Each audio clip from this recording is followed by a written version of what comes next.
Okay, welcome. Let's take a look at Psalm 119 again. Today we're looking at Samek and Ayin. This is 113 through 128, I believe. Okay, Samek says this: I hate those who are double-minded, but I love your law. You are my hiding place and my shield. I wait for your word. Depart from me, evildoers, that I may observe the commandments of my God. Sustain me according to your word, that I may live, and do not let me be ashamed of my hope. Uphold me, that I may be safe, that I may have regard for your statutes continually. You have rejected all those who wander from your statutes, for their deceitfulness is useless. You have removed all the wicked of the earth like dross. Therefore I love your testimonies. My flesh trembles for fear of you, and I am afraid of your judgments. Okay, a couple of interesting things in here. When he says, I wait for your word, it could alternately be translated as, I hope in your word. He's waiting with hope. When it says, sustain me according to your word, as so often in this passage, this psalm, that could also be translated, sustain me according to your promise. Sustain me the way that your word has promised that you will. When it says, do not let me be ashamed of my hope, it could also be translated as, do not let me be put to shame because of my hope. So it could be, don't let me be ashamed of hoping in you, come through for me but it could also be, don't let me be ashamed just simply because of hoping in you. They're both almost the same thing. Okay. When it says you've rejected all those who wander from your statutes, this is interesting. The word could also be translated as made light of all those who wander from your statutes, dismissed them as unimportant, or shown them to be unimportant and not having any weight. When it says their deceitfulness is useless, I think the literal word is falsehood. Their deceitfulness is false. It's falsehood. It's just a fiction. It's a lie. You've removed all the wicked of the earth could also mean you've caused all the wicked of the earth to cease. In other words, you've stopped all the wicked of the earth. Removing makes more sense in the comparison to dross. You remove dross from metal as you're purifying it. And finally, when it says, my flesh trembles for fear of you, that's more literally, it bristles up from fear of you. So it's an image that about when you're like hair stands on end because you're scared. It's that kind of picture. All right, let's think about this. I think the key thought here is the dichotomy. Dichotomy maybe isn't the word I mean. It's the tension between following God and worldly companions. The world pulls us away from God. The word directs us towards God. And it's about that choice to turn to God and away from whatever the world is telling me. And you see that all throughout this, I think. All right, so he starts by showing the danger of worldly companions. I hate those who are double-minded, but I love your law. Depart from me, evildoers, that I may observe the commandments of my God. So the idea is we're going through life, we're trying to follow God, but we're surrounded by people who don't love the law of God, who don't observe the commandments of God. They're evildoers. And he refers to them in verse 1 as being double-minded. It's like they might put on a good front. They might pretend to be following God, but when it comes down to it, they really don't. Or maybe they even do intend to be following God, but they're not constant in it. They're not consistent in it. They one part of them says, oh, I'm going to go this way, but another part of them says, but this is what I really want to do. So it's talking about people who can't be relied upon to follow God, people who can't be relied upon to stand in the scripture and in wisdom. And he says, I hate that because I love your law. When he says I hate them, he doesn't mean, of course, that we are supposed to love people. But what he means, I hate their role in my life and the things that they become to me and the way that they pull me away from you. Depart me from me, evildoers, that I may observe. The idea is that if they don't depart from me, they're going to pull me away and I won't be observing the commandments of God. Or maybe they'll keep me from following it. They'll stand in the way. So again, there's right away set up this opposition between the world, which does not follow God, and us as we are trying to follow. It also talks about the valuelessness, the lack of importance that the wicked have to God. It says, you have rejected all those who wander from your statutes, for their deceitfulness is useless. Or remember, you have made light of all those who wander from your statutes, for their deceitfulness is falsehood. He's saying, if somebody is not going to stick with my word, if they're not going to follow wisdom, if they're going to just go off on their own direction, if they wander from my statutes, that that essential deceitfulness in how they're living makes their whole life a lie. It makes their whole position a lie. It's not something they can depend on and not something you can depend on. And so he says, God, you've rejected them. You've made them light. You've made them. There's a place in in Isaiah 40 where God talks about all the nations and says they're like a drop in a bucket. Everybody goes up on the scales. They're just like, they weigh nothing in God's eyes because he's not concerned about them at all. And that's kind of what this is saying. When people build their lives around rejecting the word, rejecting the wisdom that God gives, they're building their lives around a lie, and that makes their life just falsehood. It makes it an illusion, a phantom. It makes it something not with no solidity to it, no reality to it, useless in that sense. And God makes light of them. And then he says, you've removed all the wicked of the earth like dross. When you purify a metal, you heat it up, and the impurities float to the surface, and you scoop them out and take them away. And so it's saying that even though the wicked seem like they're enshrined and established in the world and we can't do anything about them, it says to God, they don't weigh anything. They don't have any value.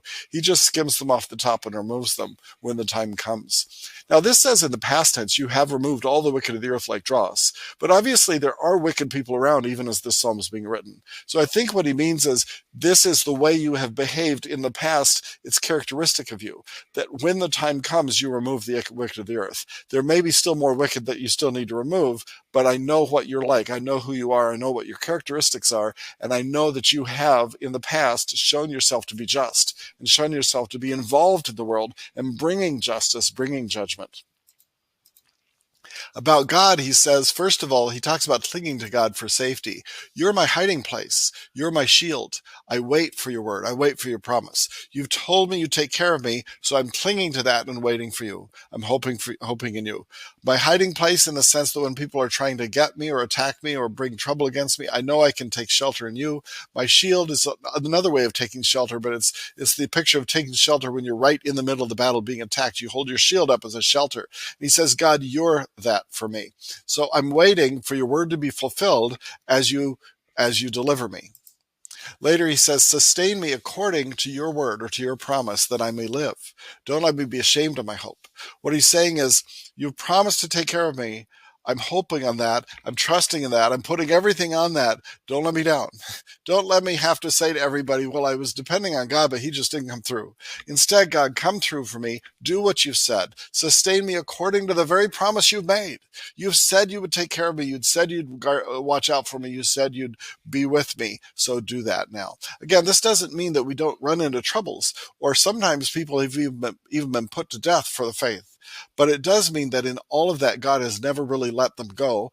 And because there is an afterlife and there is more to come after death, ultimately, we will not be ashamed because of our hope.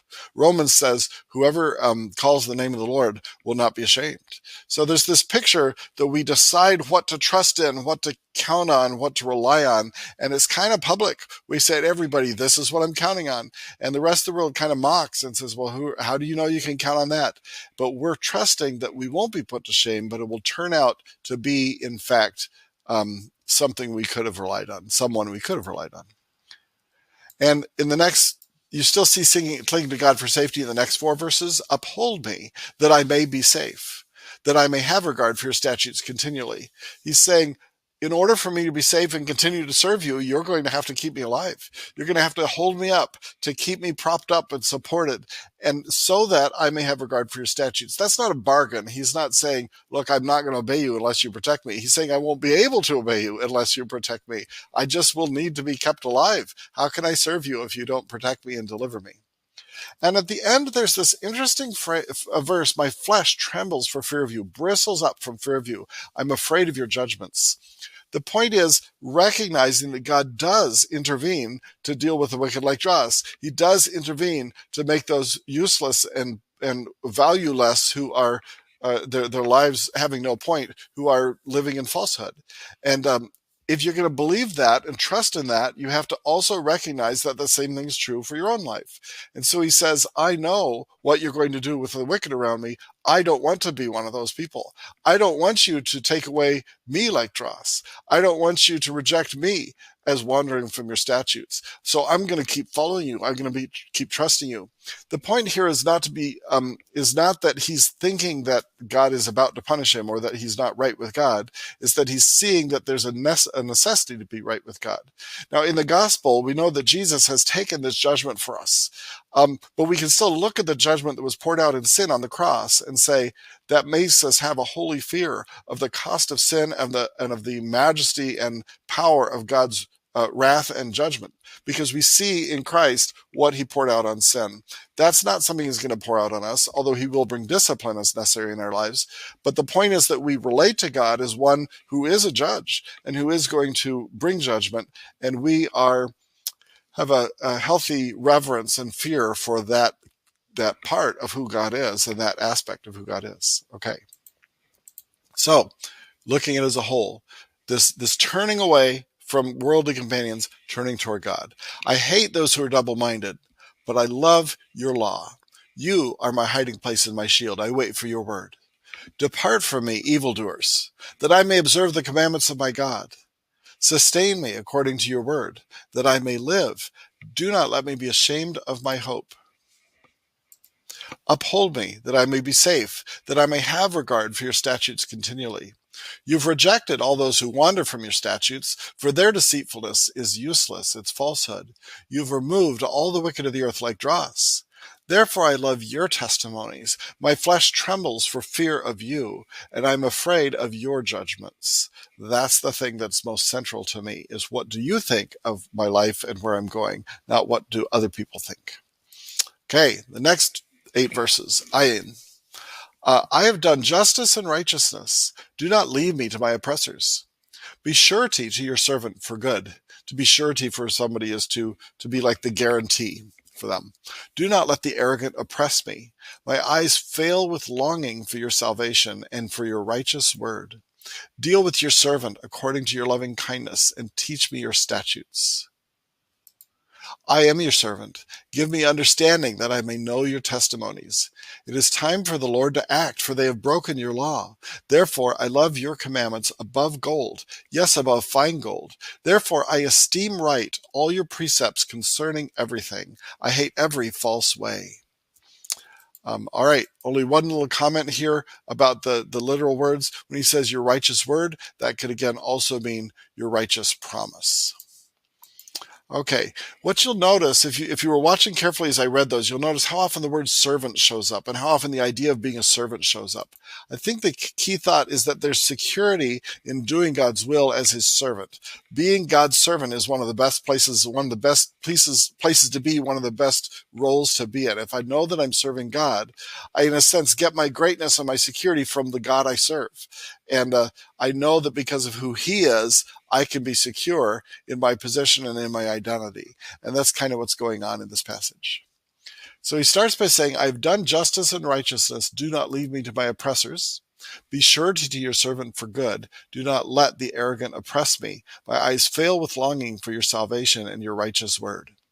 So what he's saying here is, I've been following, I've been serving, I've done what you asked, I've done justice and righteousness, but people are oppressing me. People are attacking me, and I need you to guarantee. I need you to be the master now and take care of your servant. I need you to come through and protect me and keep me alive and keep me surviving.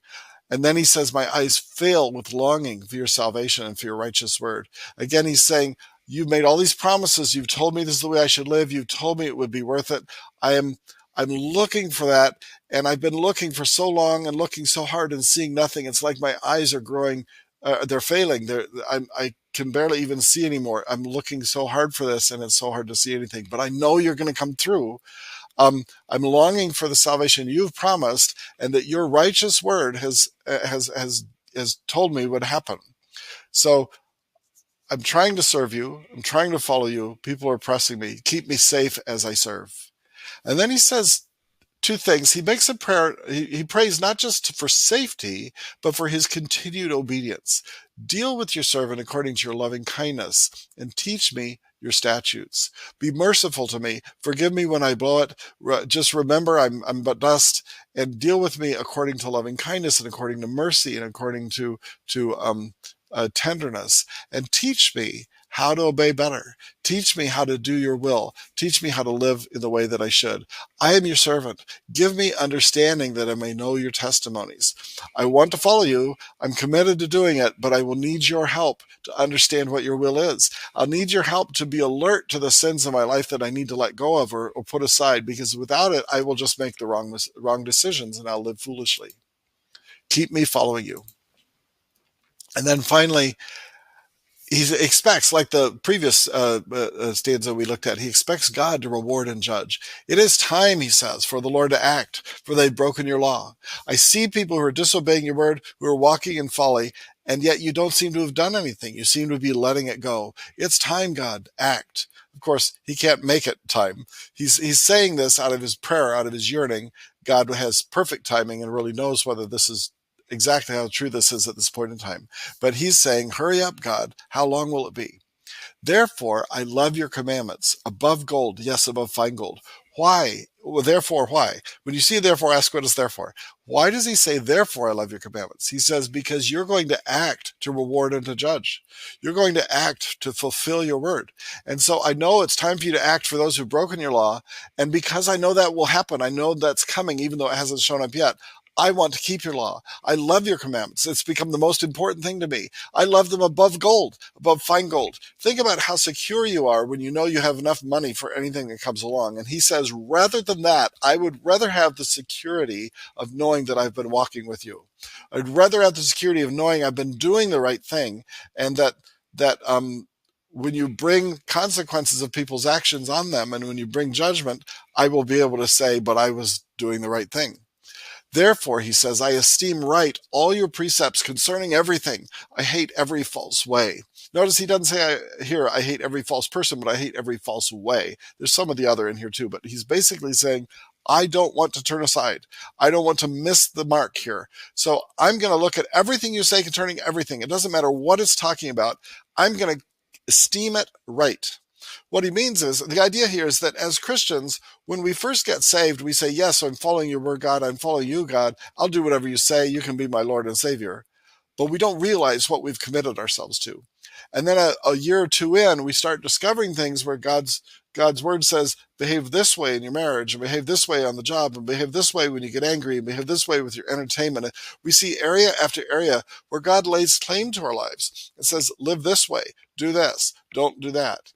And our first thought, at least my first thought, was, wait a minute, you're in charge of that area too? But he was, and he is. And so what I need to do is, whenever he gives me instruction, whenever he shows me the right way to think, the right way to live, I want to esteem that as right. I want to say that is actually better than the plan I had. So the problem here is, sometimes we're obeying, but we don't really esteem what God is saying is right. We're obeying because we have to, but we don't really believe he's right about it. We sort of think deep in our hearts, if we were honest, I'm pretty sure that my way would be better. I will forego this sin because I know I'm supposed to, but I'm pretty sure I'm losing out here. He says, no. If you say it, I want to believe it. I want to value it. I want to think, boy, couldn't be more right. That is the truth. So whatever God says about anything, I want to not just obey what he says, I want to believe what he says and take it to heart and make it what I want. And therefore, he says, I hate every false way. Why does it seem like God's will is not the best? Because there's these deceptive, illusory temptations out there that say, see, it's not best here. And he says, I hate that. I hate being led astray by the wrong thinking. I know that what you say is best. Okay. So put that all together and you get the security of serving God and clinging to his truth and not following the false ways. So I have done justice and righteousness. Don't leave me to my oppressors. Be surety to your servant for good. Do not let the arrogant oppress me. My eyes fail with longing for your salvation and for your righteous word. Deal with your servant according to your loving kindness. Teach me your statutes. Help me keep me alive as your servant. Help keep teaching me. Help me to keep learning how to be a better servant. I'm your servant. Give me understanding that I may know your testimonies. That's maybe the key verse of this whole stanza. It's time for the Lord to act, for they have broken your law. Therefore, I love your commandments above gold, yes, above fine gold. Therefore, I esteem right all your precepts concerning everything. I hate every false way. Okay, see you next week.